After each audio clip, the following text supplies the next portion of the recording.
Hey guys, welcome back.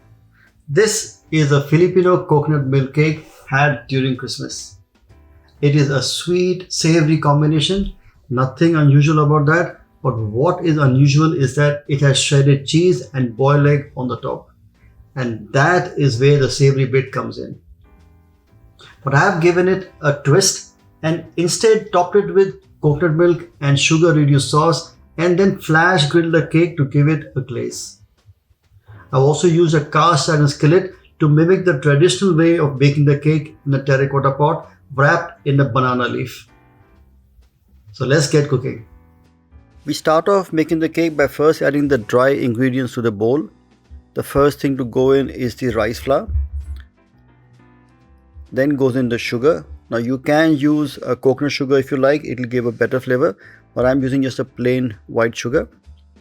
Baking powder, that will help give the raising agent for the cake, and a tiny quantity of salt. I always say you need to add a small quantity of salt for all your desserts. It brings out the sweetness quite well. Mix up all the dry ingredients, your rice flour, your baking powder, your sugar and the salt, so that it spreads quite evenly within the flour. Then into this I'm going to add coconut oil. Normally for cake you use butter, melted butter, but in this case this is a coconut cake, so the coconut oil will give it a very nice rich flavor. Mix it all together till it becomes slightly granular. It begins to mix up with the flour. Coconut milk. Now when you add the coconut milk, add it into small batches, never put it all together. So add a small batch, approximately 150 ml, stir it together and then add a little more. So keep adding into batches. This prevents any lump formation in the cake. Don't forget you are using rice flour. It does not blend as easily as a normal flour is. Now in that same coconut oil from the bowl, on a piece of paper, I'm going to rub that onto the banana leaf. Now this also gives a slight flavor. The banana leaf, when you actually cook it along with the cake mixture, it gives a nice flavor. And by adding the oil on it or rubbing oil into it, it is easy for the cake to actually come off from the banana leaf. Now place the banana leaf on an iron skillet, which is a heavy iron pan. If you don't have an iron skillet, you can use a cake tin, which is perfectly okay. And then goes in the cake mixture. Now the cake mixture will seem a bit runny right now, but don't forget this is rice flour. It will absorb a lot of the coconut milk, and at the end result you would probably get a cake which is nice and moist and still fluffy enough. So even if it looks a bit runny, it's perfectly okay. All the batter goes in, the runny batter goes in onto the coconut or banana leaf, and this goes into a preheated oven at 170 degrees centigrade or 340 degree Fahrenheit, and will take approximately 25 to 30 minutes. And when the cake is cooked, it will be nice and moist.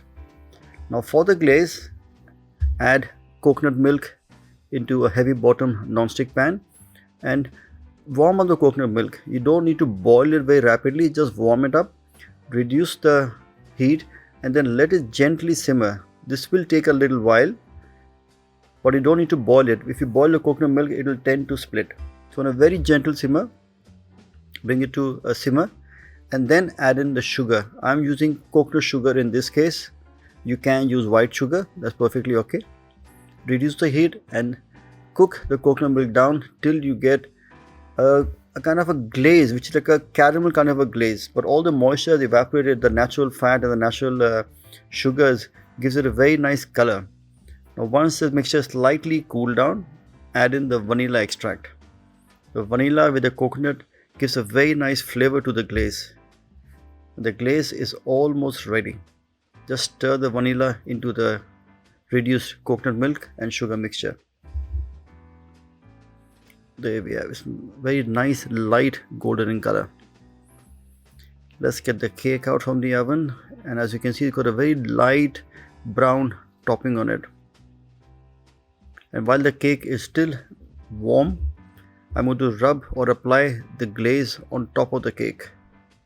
And I have to be very generous this time. So when you're actually putting the glaze, put a generous quantity of glaze. A lot of it, as soon as it hits the warm cake, again begins to melt. The rice flour cake will absorb a lot of the glaze. So be quite generous here.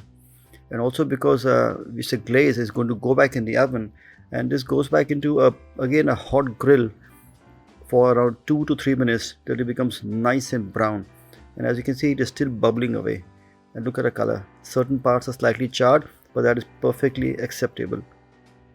With a sharp tip of a knife, just go around the rim to loosen the cake.